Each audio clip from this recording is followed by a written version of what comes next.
जय Hind friends, welcome you all to our YouTube channel edify English hub. Friends, चलिए हम आज की अपनी इस क्लास को, रीडिंग की क्लास को आगे बढ़ाते हैं and let's see that what we have today for our reading class. Friends, as I always tell about this class, that how can you get the maximum benefit of this class and what is the objective of this class, because it becomes very important for me to tell each one of you, क्योंकि आप लोगों में से आप लोगों में से बहुत से लोग ऐसे होंगे जो पहली बार इस क्लास से जुड़े रहे होंगे। तो उनको भी इस क्लास का बेनिफिट क्या है, क्या फ़ायदा हो सकता है उनको, और किस तरीके से आप इसका फ़ायदा ले सकते हैं, ये बताना बहुत इंपॉर्टेंट हो जाता है। ठीक है, तो फ्रेंड्स, पहले मैं बता दूं कि इस क्लास में हम क्या करते हैं। इस क्लास में हम द हिंदू का एक आर्टिकल पिक करते हैं और उस आर्टिकल से हम अपनी इंग्लिश की जो रीडिंग स्किल है उसको इम्प्रूव करने की कोशिश करते हैं और धीरे धीरे बेसिक से लेकर के एडवांस के तरफ हम आगे बढ़ते हैं। इसके लिए अगर आप इसको अच्छे तरीके से यूज़ करना चाहते हैं तो इस आर्टिकल का जो PDF हम उसको अपने टेलीग्राम चैनल पे शेयर कर देते हैं मॉर्निंग टाइम में ही, जहाँ पे आप इसको एक एडवांस रीडिंग जा करके दे सकते हैं। इससे क्या होगा, जब आप इस क्लास को देख रहे होगे तो उस टाइम पे आप अपनी अंडरस्टैंडिंग को इस क्लास के साथ में मैच कर सकते हैं और धीरे धीरे चीज़ों को, जो भी आपकी लूप होल से जो भी आपकी मिस्टेक्स हैं उनको इम्प्रूव या ठीक कर सकते हैं। साथ ही साथ इस क्लास में हम एक छोटा सा ओवरव्यू भी देते हैं कि कुछ जानकारियाँ रहती हैं जो एक नॉर्मल ह्यूमन बीइंग के लिए बहुत इंपॉर्टेंट हो जाता है। Friends, we all are living in a particular country and specifically अगर मैं बात करूँ तो हम एक संसार में रहते हैं। तो उस दुनिया में या उस देश में क्या चल रहा है, क्या हो रहा है और हमें किस तरीके से इस चीज़ को समझना चाहिए, हैंडल करना चाहिए, इस चीज़ के लिए बहुत इंपॉर्टेंट हो जाता है। तो इस क्लास का हमारा पर्पस ये भी रहता है कि आप थोड़ा बहुत इन्फॉर्मेशन उन चीज़ों के रिगार्डिंग गेन कर सको। ठीक है, इस क्लास का बेनिफिट आप लोगों में से बहुत से लोग ऐसे होंगे जो किसी न किसी गवर्नमेंट एग्ज़ाम की प्रिपरेशन कर रहे होंगे। वहाँ पे रीडिंग बेस्ड बहुत सारे क्वेश्चंस आपके एग्ज़ाम में देखने को मिलते होंगे आपको, जैसे कि RC के क्वेश्चंस हो गए, parajumble, cloze test, fillers, sentence completion और भी न जाने बहुत कुछ सारी चीज़ें हैं। और साथ ही साथ जो वोकैबुलरी बेस्ड क्वेश्चंस होते हैं, synonym, antonyms, one word substitutions, idiom phrases, है ना, इन सारे सेक्शन को अगर आपको अच्छे तरीके से हैंडल करना है तो अपनी रीडिंग स्किल को थोड़ा अच्छा करना पड़ेगा। उसमें जो वोकैबुलरी आई होगी उसको आप थोड़ा सा ध्यान में रख सकते हैं, क्योंकि एग्ज़ाम में जो वोकैब पूछी जाती है वो ज़्यादातर आपके न्यूज़ आर्टिकल से ही रहती है। ठीक है, तो उस लिहाज से ये क्लास बहुत इंपॉर्टेंट हो जाती है। चलिए आज के हम आर्टिकल को अब शुरू करते हैं और देखते हैं कि आज हमारे पास क्या है ना, आज की इन चीज़ के बारे में हम जानेंगे। ठीक,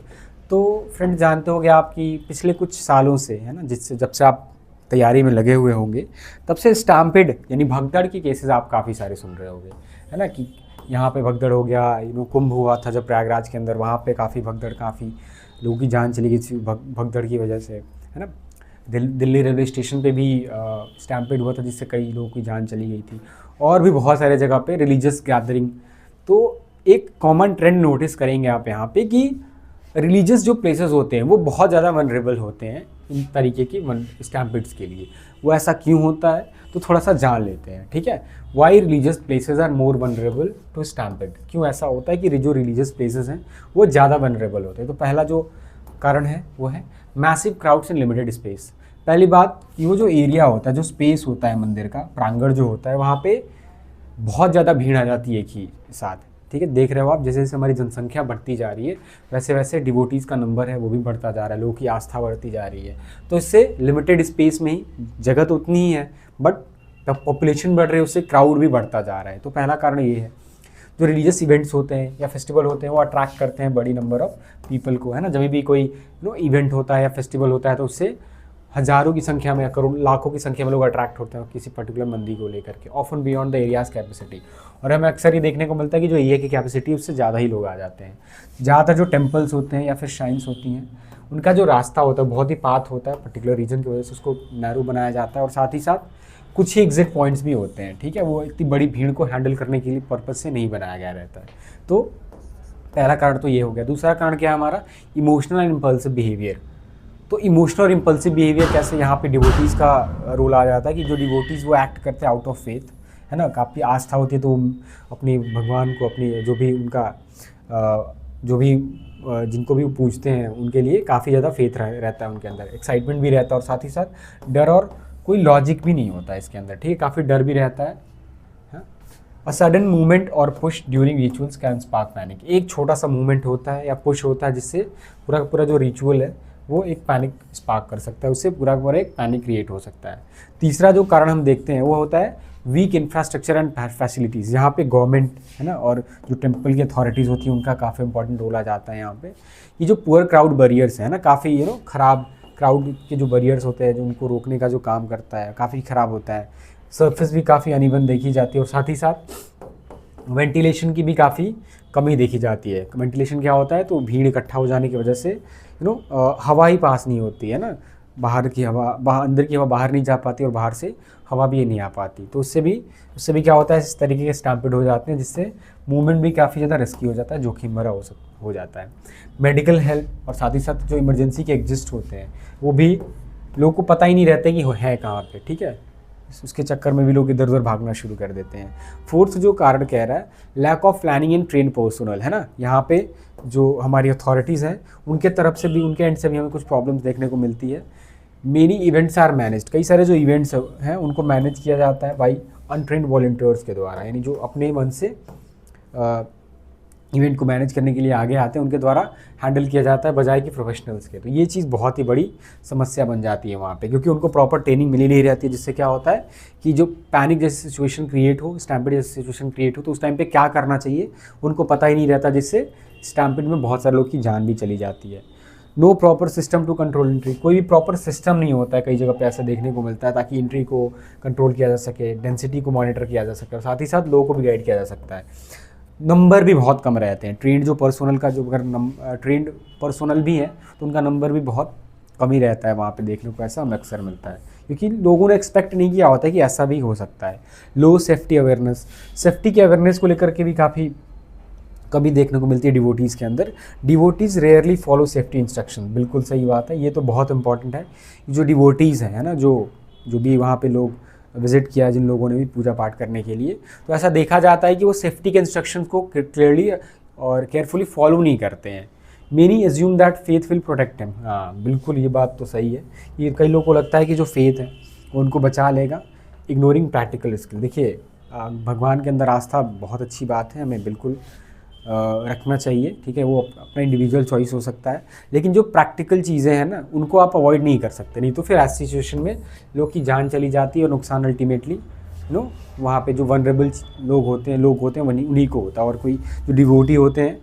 उन्हीं का नुकसान होता है ना, इसमें कई डिवोटीज़ के फैमिली मेम्बर्स भी लॉस हो जाते हैं, है ना, तो काफ़ी बड़ा सेटबैक होता है किसी के लिए भी, ठीक है, कि मंदिर में आस्था के पर्पज़ से पूजा करने के लिए गए थे और वहाँ पे हमने अपने किसी लव्ड वन को गवा दिया, तो ये बहुत ही ख़राब चीज़ है,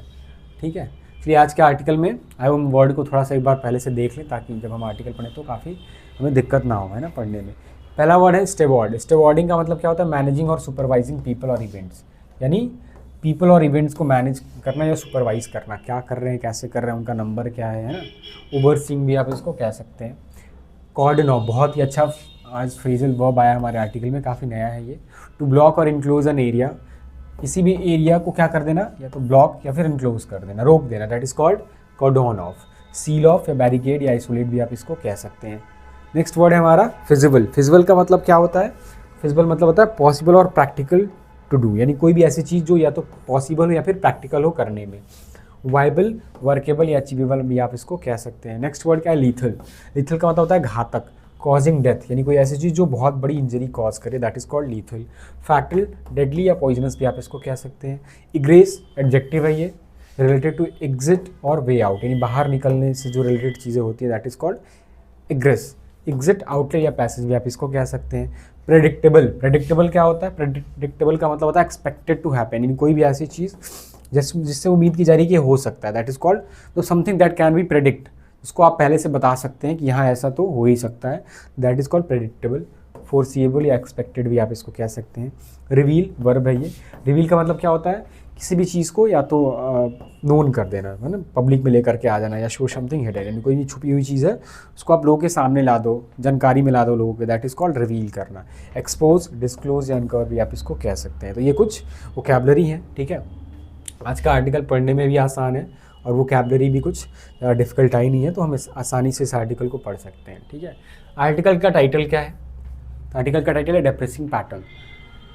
पैटर्न एक पैटर्न है, अभी कौन सा पैटर्न हमें पता चलेगा, जो कि डिप्रेस करने वाला है, परेशान करने वाला है, काफ़ी ज़्यादा हैरानी भरा है, that is called depressing. Any gap between guidance, कोई भी गैप, कोई भी कमी किसके बीच में, तो बिटवीन लगा के बता रहा है, गाइडेंस एंड प्रैक्टिस, यानी गाइडेंस और प्रैक्टिस के बीच में कोई भी गैप है तो कैन कॉज, तो वो कॉज कर सकता है, कारण बन सकता है किस चीज़ का, एक क्राउड क्रश का, यानी क्राउड से होने वाले जो लोगों एक दूसरे से कुचले जाते हैं, तो इसका कारण बन सकता है अगर कोई भी गैप, जो भी गाइडलाइंस दी जाती हैं, जो भी रूल्स हैं, रेगुलेशंस हैं, है ना, और उनको जो इम्प्लीमेंट करने का काम है, इन दोनों के बीच में कोई भी अगर गैप हुआ तो उससे क्राउड क्रश तो होना तय ही होता है। सैडली, सैड तरीके से, सैड बात है, द श्रीकाकुलम, जो श्रीकाकुलम क्राउड कोलैप्स, यानी श्रीकाकुलम के अंदर जो क्राउड का जो कोलैप्स करने का काम है, दैट अकर्ड, जो कि कब हुआ, that occurred in a private and unregistered temple, जो कि यहाँ पे हुआ, एक प्राइवेट और अनरजिस्टर्ड टेम्पल के अंदर हुआ, ऑन अ डे, एक ऐसे दिन, व्हेन, जब हाई फुटफॉल वॉज एक्सपेक्टेड, जब हाई फुटफॉल का मतलब क्या हुआ, बहुत बड़ी भीड़ का आना तय था,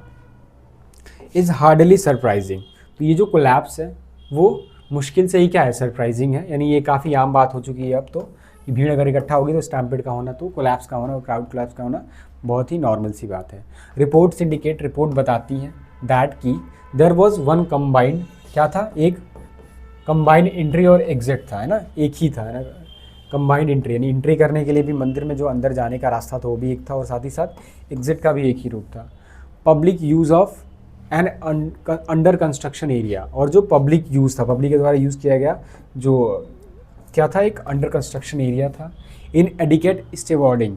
तो जो इन एडिकेट स्टेवॉर्डिंग होती है ना, स्टेवॉर्डिंग हमें मैंने देखा कि अपर्याप्त जो ओवरसी करने का या सुपरवाइज करने का जो काम होता है, सीवियर कैपेसिटी ओवरशूट, और क्या होता है, जो सीवियर, बहुत ज़्यादा इंटेंस कैपेसिटी में जो ओवरशूट हो जाता है, यानी जितनी कैपेसिटी होती है उस टेम्पल की उससे ज़्यादा जो कैपेसिटी का आ जाने का काम होता है। एंड वीक इंफ्रास्ट्रक्चर, और जो कमजोर इंफ्रास्ट्रक्चर है, तो ये सारे कारण इस चीज़ के लिए माने जाते हैं, ये सारी प्रॉब्लम वहाँ पे थी, है ना। द हाथरस क्राउड, यानी हाथरस का जो क्राउड क्रश था, यानी हाथरस के अंदर हमने केस एक देखा था जो कि 2024 के अंदर आया था, फॉलोड, जिसने फॉलो किया एन इवेंट, एक ऐसे इवेंट को वेयर जहाँ पर परमिशन वॉज रिपोर्टेडली, जो परमिशन था कथित तौर पे, वॉज रिपोर्टेडली गिवन, उसको दिया गया था,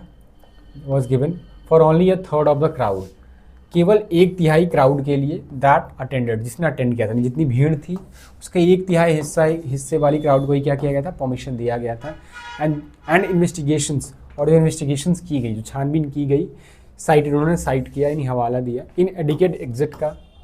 एंड गैप्स का, यानी अपर्याप्त, इन एडिकेट का मतलब क्या होता है, इनसिग्निफिकेंट, जो अपर्याप्त एग्जिट और गैप्स थे, है ना, इससे पता चला है इन्वेस्टिगेशन में, इन प्लानिंग, जो कि किस में थी, प्लानिंग में थी एंड सुपरवाइजन में थी, तो ये इसमें गैप देखने को मिला। द 2011 सबरीमाला क्रश, यानी सबरीमाला का जो क्रश हुआ था 2011 के अंदर, ऑल्सो रिवील्ड, इस चीज़ ने भी क्या किया, रिवील किया, उजागर किया सिस्टमेटिक वीकनेसेस को, यानी सिस्टम के अंदर जो कमजोरियाँ होती हैं उनको, इन सर्कुलेशन कंट्रोल, यानी सर्कुलेशन कंट्रोल को लेकर के, ऑन अ डे, एक ऐसे दिन पे, विथ प्रेडिक्टेबल सर्जेस, जहाँ पे सर्जेस का होना प्रेडिक्टेबल था, यानी पहले से ही तय था कि भीड़ तो बढ़ेगी, एंड अ ट्रिगर, और जो एक ट्रिगर था, दैट बिकेम लीथल, जो कि क्या हो गया, घातक हो गया, लीथल हो गया, ड्यू टू कॉन्स्ट्रेंट पाथवेज, किन वजह से, तो पाथवेज जो थे उनके कंट्रोल कर लेने की वजह से, तो इसकी वजह से वहाँ पे हुआ सब, ये केसेस बता रहे हैं अलग अलग एग्जाम्पल के थ्रू। दीज इंसिडेंट्स, ये जो घटनाएं हो रही हैं, हैव डिफरेंट प्रॉक्सिमेट ट्रिगर्स, इनकी अलग अलग नज़दीकी क्या होती है, ट्रिगर्स होते हैं। ट्रिगर का मतलब कोई भी चीज़ जो किसी चीज़ को एक्टिवेट कर, that is something that activate something, है ना,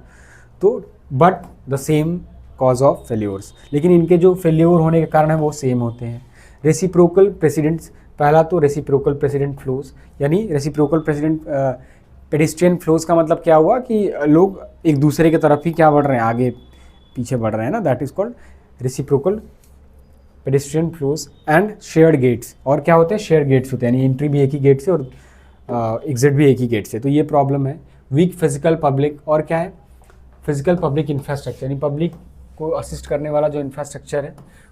फिजिकल वाला वो भी क्या वीक है, एंड अ लैक, और क्या रीज़न है फेल्योर का, और एक कमी है किस चीज़ की, रियल टाइम डेंसिटी मॉनिटरिंग की। और क्या है कि जो रियल टाइम डेंसिटी मॉनिटरिंग होनी चाहिए उसकी भी एक कमी है, यानी रियल टाइम पे पता चलती रहे कि कहाँ पे कितनी भीड़ बढ़ रही है, कहाँ पे कम है। India already has guidance, India के पास पहले से ही गाइडेंस है टू एंटिसिपेट, कि एंटिसिपेट कर सके, पहले से ही पता लगा सके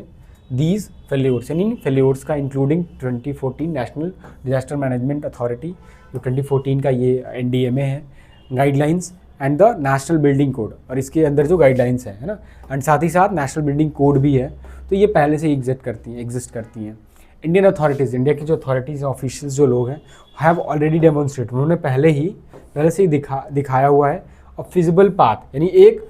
फिजिबल का मतलब अप्रोप्रिएट, उचित पाथ को, from guidance to operation, guidance से लेकर के ऑपरेशन तक, यानी एक पाथवेज को दिखा रखा है, इंक्लूडिंग, जिसमें शामिल है इन रिसेंट में होने वाले जो सबरीमाला के सीजन्स हैं, and with the integrated command and control centre operating eight Tirumala, यानी ये सारी चीज़ें करी गई हैं ताकि इस तरीके के इंसिडेंट्स को रोका जा सके। आगे देखें, दिस इंक्लूड्स, ये जो चीज़ें हैं वो शामिल करती हैं लाइसेंस प्लान्स को, इनमें क्या क्या चीज़ें शामिल हैं, तो दिस इंक्लूड्स, ये शामिल करती है लाइसेंस्ड प्लान को, यानी ऐसे प्लान्स को जो लाइसेंस्ड हो, जिनको परमिशन मिला हुआ हो, कंप्लायंस हो, है ना, कंप्लाइंट, जो कि कंप्लाइंट हो, ऐसे प्लान जो कि कंप्लाइंट हो, यानी तालमेल में हो, किसके साथ में, NDMA या फिर NBC के प्रिस्क्रिप्शंस के साथ में, कैलकुलेटेड ऑक्यूपेंसी भी हो, यानी जो ऑक्यूपेंसी है कि कितनी भीड़ आनी है वो भी कैलकुलेटेड हो, सर्टिफाइड स्ट्रक्चर्स हो, यानी ऐसे स्ट्रक्चर जो सर्टिफाइड हो, वेल प्रूव्ड हो, दैट प्रिवेंट, जो कि प्रिवेंट करते हैं, रोक देते हैं, बाई डायरेक्शनल फ्लोज को, यानी अगर डायरेक्शन एग्जिट करने वाले लोग और जो एंट्री करने वाले लोग दोनों अपने अपने रूट में जाएं तो इस चीज़ को भी रोकती है। रियल टाइम डेंसिटी कंट्रोल, और इस चीज़ को रियल टाइम में होने वाली डेंसिटी के कंट्रोल को भी क्या करती है, ये सारी चीज़ें इससे शामिल करती है। बाई ट्रेंड, किसके द्वारा, तो ट्रेंड स्टेवर्ड्स के द्वारा, जो सुपरवाइज़र जो होते हैं, स्टेवर्ड क्या होता है, सुपरवाइज़र होता है ना, जो मैनेज करने का काम करता है ना, that is called steward. And real time communications, और क्या चीज़ें हैं, और रियल टाइम में होने वाले कम्युनिकेशन से बातचीत है, एंड क्राउड एनालिटिक्स है, कि क्राउड को भी अच्छे तरीके से एनालाइज किया जाए कि हाँ उनका क्या साइकोलॉजी है उस टाइम पे, है ना, इन सारी चीज़ों की क्या करी गई है, दिस इंक्लूड में शामिल की गई हैं। दिस द परसिस्टेंस ऑफ स्टैम्पेड्स, यानी जो मौजूद होने का, लगातार बने रहने का जो काम है किसका, स्टैम्पेड्स का, is due to the gap, वो किस वजह से है, तो उस गैप की वजह से है, बिटवीन गाइडेंस, जो कि गाइडेंस और इन्फोर्स्ड प्रैक्टिस, यानी गाइडलाइंस तो हैं लेकिन उनको प्रैक्टिस करने में जो इन्फोर्स करने की जो प्रैक्टिस में गैप है, तो इसकी वजह से ये सारी चीज़ें होती हैं। दैट ऑलमोस्ट, ये बात की, कौन सी बात, कि लगभग 80% ऑफ स्टैम्पेड्स, यानी जो 80% जो स्टैम्पेड्स होती हैं इन इंडिया के अंदर अकर, वो कहाँ पे होती है, एट रिलीजियस गैदरिंग्स, यानी रिलीजियस गैदरिंग्स पे होती हैं, और पिलग्रिमेज या फिर पिलग्रिमेज तीर्थ यात्राओं पे होती हैं। इज़ नॉट कोइंसिडेंटल, तो ये कोई कोइंसिडेंटल नहीं है, यानी ये अचानक से होने वाली कोई घटना नहीं है। पिलग्रिम एंड कॉन्ग्रीगेशनल इवेंट्स, यानी पिलग्रिम और जो कॉन्ग्रीगेशनल इवेंट्स होती हैं, कॉन्ग्रीगेशनल इवेंट्स का मतलब क्या हुआ कि जहाँ पे जो रिलीजियस पर्पजेस से लोग इकट्ठा होते हैं, तो जैसे जो इवेंट्स होते हैं ऑफन प्रोसीड, वो अक्सर बढ़ जाते हैं विदाउट एनी लाइसेंस, बिना लाइसेंस के, बिना किसी लाइसेंस के, दैट टाइज परमिशन, जो कि ऐसा लाइसेंस जो कि क्या करता है, परमिशन को बांध देता है to a crowd safety plan, ताकि क्राउड सेफ्टी प्लान किया जा सके, दैट कैन बी टेस्टेड, जिसको टेस्ट किया जा सकता है फॉर कंप्लायंस के लिए। अथॉरिटीज़ ऑफन इन्फर, जो अथॉरिटीज़ होती है अक्सर वो इन्फर करते हैं, ऐसा देशा होता है उनका, the capacity from the space, infer करते हैं इस कैपेसिटी का फ्रॉम द स्पेस अवेलेबल, जो स्पेस अवेलेबल होता है उनसे, यानी जो स्पेस अवेलेबल है वहाँ पे, उससे कैपेसिटी को क्या करते हैं, वो इन्फर करते हैं, उसको सोचते हैं कि हाँ अगर इतना स्पेस है तो इतने गैदरिंग्स, इतने क्राउड आ सकती है, रादर देन बजाय किसके, व्हाट कैन बी एस्टिमेटेड, कि किस चीज़ को एस्टिमेट किया जा सके फ्रॉम इग्रेस ऑप्शंस, एग्जिट वाले ऑप्शन से, है ना, कि बाहर निकलने के ऑप्शन से देखा जाए इस चीज़ को कि कितने लोग इस सिचुएशन में बाहर निकल सकते हैं, तो इस बजाय कि इस चीज़ के, एंड इवैक्यूएशन टाइम्स के, और जो टाइम्स है उनके पर्पज़ से भी। टॉलरेट बैड, टॉलरेट करते हैं बैड या फिर नो गेटिंग प्लान्स को। एक्सेप्ट टेम्पररी बैरिकेड्स, एक्सेप्ट कर लेते हैं टेम्पररी होने वाले बैरिकेड्स को, लिमिटेशंस को, विदाउट सर्टिफाइड लोड रेटिंग, बिना सर्टिफाइड लोड रेटिंग के, यानी कि वो जो बैरिकेड है वो कितनी लोडिंग को कैरी कर सकता है इसके भी, तो इस चीज़ को भी एक्सेप्ट कर लेते हैं। And do not cordon off areas, और ब्लॉक नहीं करते हैं किस चीज़ को, उन एरियाज़ को विद कंस्ट्रक्शन, जो कंस्ट्रक्शन मटेरियल्स के साथ में होते हैं। वहाँ पे ऑलरेडी मटेरियल पड़ा हुआ है, लोग भी वहाँ पे पहुँच जाते हैं, जिससे वहाँ पे भी काफ़ी ज़्यादा जान जाने की मतलब स्टैम्पेड होने के चांसेस बढ़ जाते हैं। Public safety is a process, public की जो सेफ्टी होती है एक प्रोसेस होता है, प्रोसीजर होता है। एंड इट्स सब्सटेंस, और इसका जो ना मौजूद होने का काम है, इंक्लूडिंग ड्यूरिंग, इसमें शामिल है ड्यूरिंग वो दौरान जहाँ पे क्राउडिंग डिजास्टर, यानी क्राउडिंग के बाद जो डिजास्टर होती है ये शामिल भी है। इज़ रेयरली, कि जो एब्सेंस है वो rarely is due to single point failure, वो सिंगल पॉइंट फेल्योर की वजह से होता है, रेयरली ऐसा देखने को मिलता है हमें। द श्रीकाकुलम, यानी जो श्रीकाकुलम का इंसिडेंट है, align with a known risk pattern, वो अलाइन होता है, यानी उस पैरेलली सामने आता है उस जाने माने रिस्क के पैटर्न के। And only disciplined adoption of the countries own codes, और केवल उस डिसिप्लिन्ड एडॉप्शन के जो कि है कंट्री के खुद के कोड्स का, खुद के नियम कानूनों का। इन्फोर्स्ड बाय लाइसेंसिंग, यानी जिसको कि किसके द्वारा इन्फोर्स इम्प्लीमेंट किया गया लाइसेंसिंग के द्वारा, विल रिवर्स इट, वो इस चीज़ को क्या कर देगा, रिवर्स कर देगा। इंडिया ऑल्सो नीड्स, इंडिया को ज़रूरत है अब पॉलिसी कल्चर, एक पॉलिसी के कल्चर की, यानी पॉलिसी अगर इम्प्लीमेंट किया जाता है तो उसको फॉलो किया जाए, है ना। दैट ट्रीट्स, जो कि ट्रीट करता है रिलीजियस इवेंट्स को एज इंजीनियर्ड सिस्टम्स, एक इंजीनियर मतलब इंजीनियर सिस्टम्स, ऐसे सिस्टम जो कि इंजीनियर्ड हो, जो कि अच्छे तरीके से क्रिएट किए गए हों, तैयार किए गए हों, रिक्वायरिंग लाइसेंसिंग एंड ऑडिटिंग, जिसमें शामिल जो कि ज़रूरत बनाती है किस चीज़ की, लाइसेंसिंग की, और साथ ही साथ ऑडिटिंग की भी, कि हाँ उसकी ऑडिटिंग होती रहे, पता चलती रहे कि क्या कमी है उसमें, क्या ठीक किया जा सकता है, ठीक है, अच्छे से मेंटेन है कि नहीं, ठीक है। तो आप लोगों ने देखा किस तरीके से जो रिलीजियस प्लेसेस होते हैं they are very vulnerable, and we also see a lot of things that are the reasons for such kind of stampedes, और उसको रोका जा सकता है। हालांकि हमारे पास बिल्डिंग कोड्स हैं, है ना, नेशनल डिजास्टर मैनेजमेंट एक्ट की गाइडलाइंस भी हैं, उसके बावजूद भी इस तरीके के अगर केसेस हो रहे हैं तो कहीं ना कहीं जो लोग हैं और साथ ही साथ जो पॉलिसी मेकर्स हैं, है ना, इनको इम्प्लीमेंट करने का जो काम है उनमें कुछ प्रॉब्लम है, ठीक है। चलिए आज के हम क्वेश्चंस को देख लेते हैं। First question is according to the article, इसका आर्टिकल के according what is the main cause of recurring crowd disaster in India, यानी जो बार बार क्राउड को लेकर के डिजास्टर हो रहे हैं इंडिया के अंदर, उसका मेन कॉज क्या है। Absence of religious regulation during pilgrims, इसकी बिल्कुल बात नहीं करी है। Sudden increase in population near temples, no. Over reliance on local volunteers for crowd management, no. Gap between established, इस आर्टिकल के अकॉर्डिंग जो गैप है इस्टेब्लिश सेफ्टी गाइडलाइंस और एक्चुअल इन्फोर्समेंट के बीच में, यस, है ना, किस तरीके से जो गाइडलाइंस हमें दी तो गई है बट उनका जो एक्चुअल इन्फोर्समेंट है वो ठीक तरीके से नहीं हो पाता है, तो ये मेन कारण इस आर्टिकल में बताया गया है। तो option D will be the correct answer है। What can be the inferred about the causes of recurring stampedes in India, क्या समझा जा सकता है उन कॉजेज को लेकर के जो कि बार बार स्टैम्पेड्स हो रहे हैं इंडिया के अंदर। They are mostly due to unpredictable behaviour of the devotees involve, हमने इस नॉर्मली डिस्कस किया कि हाँ ये आंसर इस आर्टिकल के अकॉर्डिंग आंसर नहीं होगा। They result more from administrative neglect than from sudden natural event. They occur because India lacks law related to public safety planning, ये भी हमारा आंसर नहीं होगा। They are unavoidable outcomes of high population rapid urbanization, इसको आप तो control कर ही सकते हो, तो B answer will be the correct here. They result more from administrative neglect than from sudden natural event, है ना। विच idea is most strongly implied in the concluding lines of the article, जो conclude की गई lines हैं article के अंदर उससे strongly क्या इम्प्लाई होता है, क्या पता चलता है। Without restrict licensing and monitoring stampedes will continue to recur, बिना लाइसेंसिंग और मॉनिटरिंग स्ट्रिक्ट मॉनिटरिंग के स्टैम्पेड हमेशा होते ही रहेंगे। Public must avoid attending any large religious, ये हमारा आंसर नहीं होगा। Religious practices should be limited only to small private temples. Technology can not play any role in ensuring safety, नहीं, टेक्नोलॉजी तो can play a big role in this, ठीक है। तो ये ऑप्शन क्या हो जाएगा यहाँ पे, हमारा यहाँ पे सही हो जाएगा, ठीक है। तो यही है आज के आर्टिकल में। आज की क्लास को हमने छोटा रखा है क्योंकि आज के आर्टिकल में कुछ ज़्यादा जानने को नहीं था। And again if you want to get the access of the PDF of this class and of the article as well, you can reach out here, that is edify English hub, हमारा Telegram channel है, वहाँ पे आपको दोनों की ही PDF आपको available करा दी जाती है, और जहाँ पे आप इस क्लास को आप रिवीजन के तौर पे यूज़ कर सकते हैं। साथ ही साथ अगर आप हमारे साथ इंस्टाग्राम पे भी कनेक्ट रहना चाहते हैं तो ये हमारा इंस्टाग्राम हैंडल है edify_english_hub। यहाँ पे हम आपको स्टोरीज़ के माध्यम से या दूसरे तरीके से वोकैबलरी को कैसे आप लर्न कर सकते हैं, मेमोरी में लॉन्ग टर्म तक रिटेन कर सकते हैं, तो ये सारी इन्फॉर्मेशन हम यहाँ पे प्रोवाइड करते हैं। और साथ ही साथ हमारी ऑनलाइन और ऑफलाइन क्लासेस से रिलेटेड जितने भी इन्फॉर्मेशन है हम यहाँ पे आपको प्रोवाइड कर देते हैं। ठीक है, तो मिलते हैं आपसे नेक्स्ट आर्टिकल में, तब तक के लिए जय हिंद।